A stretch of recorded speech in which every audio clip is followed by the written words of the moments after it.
Hello, today we are going to look at writing. Our topic today is writing to persuade. What is persuasive writing? Persuasive writing is simply writing that tries to convince. You are trying to convince a reader to do something or to believe what you believe about a certain topic. It takes a position. You are either for or against something. But why do we use persuasive writing? We have many areas, many fields in which we use persuasive writing. Number one, to support a cause. Example, please support the poor by buying our products. We can use it also to urge people to action. An example, vote for Saeed. Or to make a change, Example, let's get the principal to let us use our cell phones. To prove something wrong. Example, space travel does not cost a lot of money. Something wrong. We can also use it to stir up sympathy. Example, if you don't donate, we will have plenty of homeless people. We can also use it to create interest in a topic. Example, better grades get you a better job and more money. We can also use it to get people to agree with you on a certain topic. I'm sure you will agree Mercedes is the best car. Okay, now, when writing a persuasive essay, the first thing to do is to know your audience. Your audience is to whom you are writing. Who is going to read? Who is going to listen to what you write? So knowing the audience, know your audience before you start writing. The audience is who will read your writing. The audience may include your teacher, your parents, your friends, or anyone else. Think about the needs of the readers, the needs of your audience. What do they need to be convinced? So think about the needs of your readers or audience so you can give reasons that will persuade them. You can find the points that can persuade your audience. Why should we know our audience? The reasons why. Knowing our audience helps us to decide about the following. Number one, how to connect with the ideas, knowledge, or beliefs of the person or the group you are addressing. What information to include in your writing? You can choose the information that interests the group you are writing for. How informal or formal the language should be. It depends on your audience.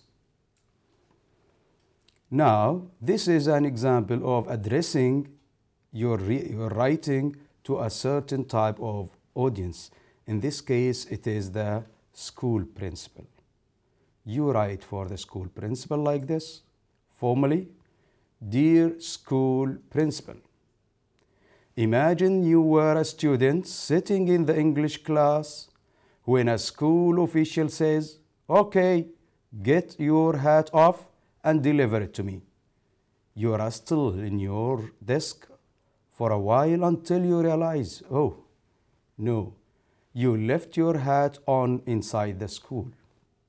So you are trying to persuade the principal now to take an action. Let's see now the organization of a persuasive writing, a persuasive essay. Number one is, as usual, the introduction. Any piece of writing should start by an introduction. Then you move to the body. Then you have a conclusion. The introduction. The introduction should conclude hook or grabber or lead in. You should catch the reader's attention. How? By using a hook, a grabber, a lead in sentence. Number two thing which should be included in the introduction is the history, the background. Give the reader background about the topic you are writing about. You should give him something to know the problem. Then you conclude the introduction with your thesis statement. Thesis statement, as we said, it's the global idea, the main idea, the topic you are going to write, the whole writing about it. So it should be global. It should be addressed in all the steps of your writing. The introduction. You should start the first paragraph with a hook or grabber, as we said, to catch the attention of the reader. To catch the attention of the reader. This is your chance to introduce the topic and give brief background information about it. It's your chance. Tell what is your problem. What are you advocating? What you are supporting? Give background. The last sentence of your introduction should be your thesis statement. In this thesis statement, you should clearly give your position or stand. The introduction, hook plus history plus thesis statement. Don't forget, hook, history, thesis statement. Let's have some examples that illustrate or show you what are these elements. The hook. People often wonder what harm fast foods can give them. This is your hook, grabber, lead-in sentence. Then we move to the history. Give a background of the problem.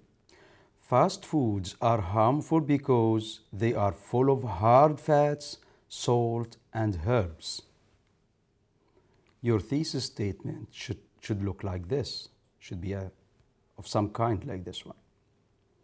Although many people think that fast foods are safe, I believe fast foods have negative health effects on children.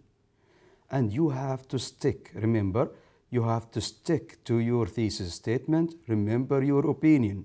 Your opinion is fast foods have negative health effects on children. So in every body paragraph, you have to mention some or to talk about some of these effects. Let's see. The body. The body is mainly 3 separate paragraphs, each one containing the following. Reasons. You give reasons to support your point. Examples and explanations. Let's see now the body. Body paragraph number 1 can be formed in a way like this. Suppose that you ate just 1 meal from a fast food restaurant a week. Typically, you would consume more calories than your body needs. Your daily intake may increase by 500 to 1,000 calories if you include all 3 meals. That will give you half a pound a week, which would be 2 pounds a month. Your weight would rapidly increase. Do you notice here that I'm focusing in black on my thesis statement? I'm supporting it. I'm giving the negative points of fast foods. Body paragraph number 2. It can be formed in that way also. Fast foods are number 1 main reason for high blood pressure. Blood pressure is the force in the arteries when the heart beats and when the heart is at rest. If you consume foods high in cholesterol, the cholesterol clings in your arteries and builds up over time. This raises your blood pressure and forces your heart to work harder to pump the blood through your veins. Now I explained what side effect, what bad effect do I have if I eat fast food, and I concentrated on explaining even what diseases can be caught. Body paragraph number 3, it can be this way. Eating fast foods can also lead to inactivity or extreme tiredness. Inactivity or extreme tiredness. This is my focus here.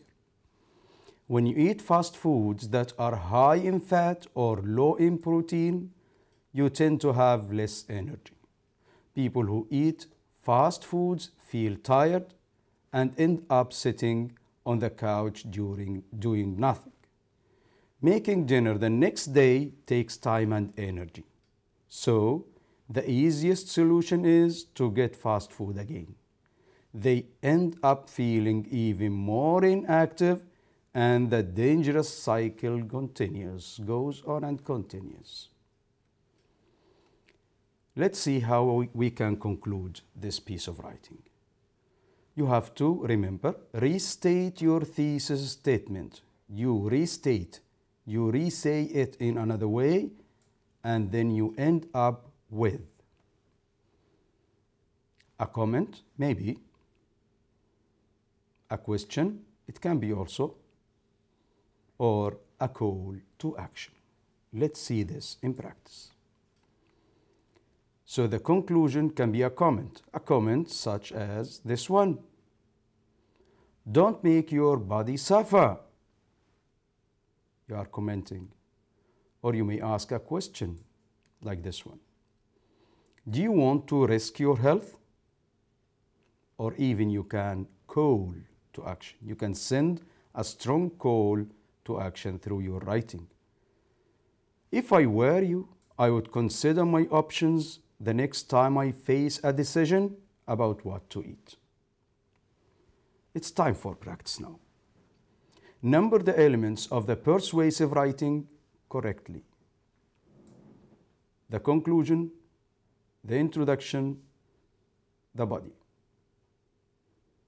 Again, we have to go back to what we have learned, and we'll see that the number one is the introduction.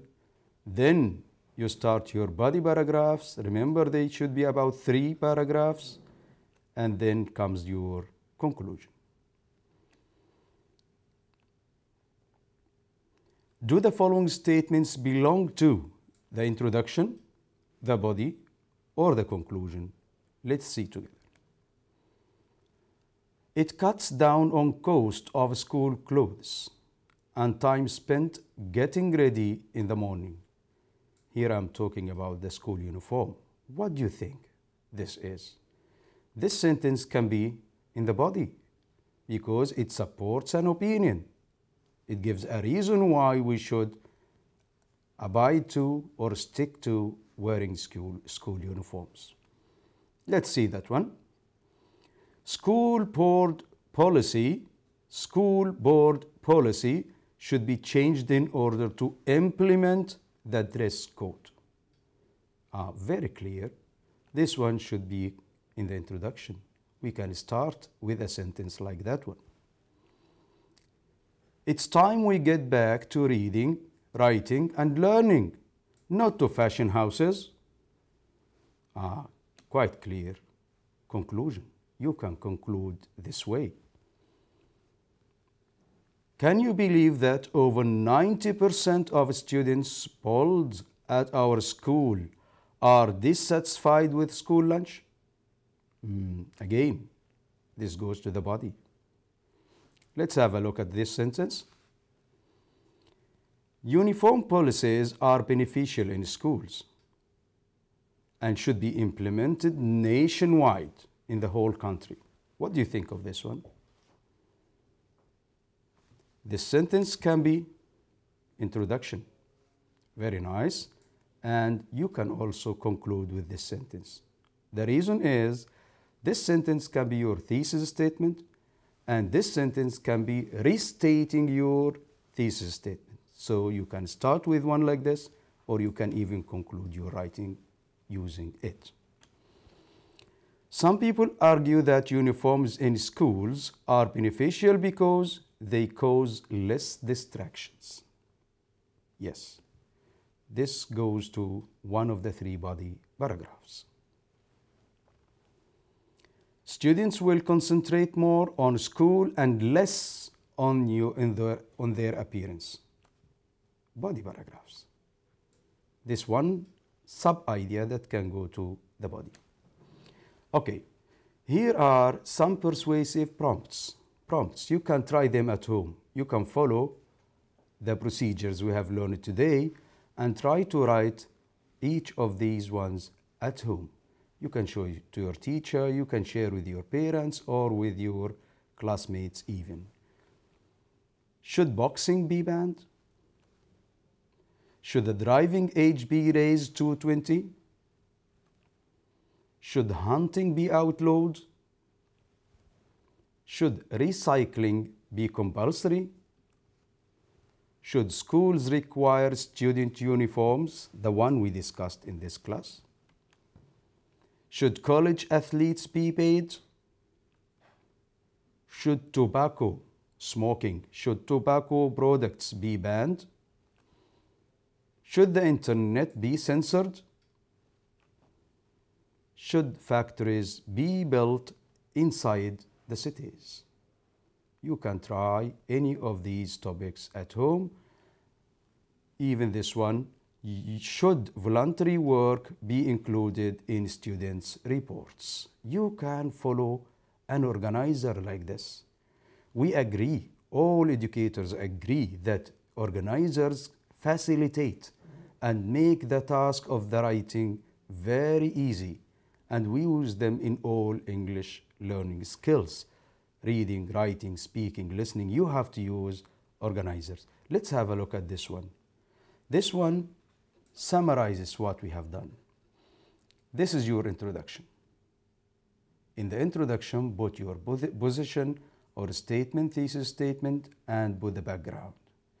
Here, this is reason number one. What ideas, sub-ideas, supporting ideas, examples can you give here? Then you do the same with paragraph number 2, reason number 2, and then you do the same with reason number 3. Then you put your conclusion the way we explained. Now, try to remember, how can a good essay be like? A good essay should be interesting. A good essay is interesting, is well organized, uses proper grammar, spelling, and punctuation. Remember here you can use the process writing because there is a stage there for you to revise and to proofread these things. Your grammar, spelling, and punctuation. A good essay has all the elements in the right place. It has a powerful grammar, lead-in sentence. It has a well-defined thesis statement in which your opinion should be included. It has 3 different reasons to support the main opinion of the thesis statement. Has 3 well-elaborated specific reason paragraphs, which we call body paragraphs. You should give 3 different reasons, support them, and give reasons for doing this. It saves the best, strongest reason for the last. The last body paragraph should have the strongest reason of them all. A good essay concludes by mirroring, restating, going back, mirroring the introduction by repeating the thesis statement, restating it, and the 3 supporting reasons, and leaves the reader with a strong tagline or something to remember.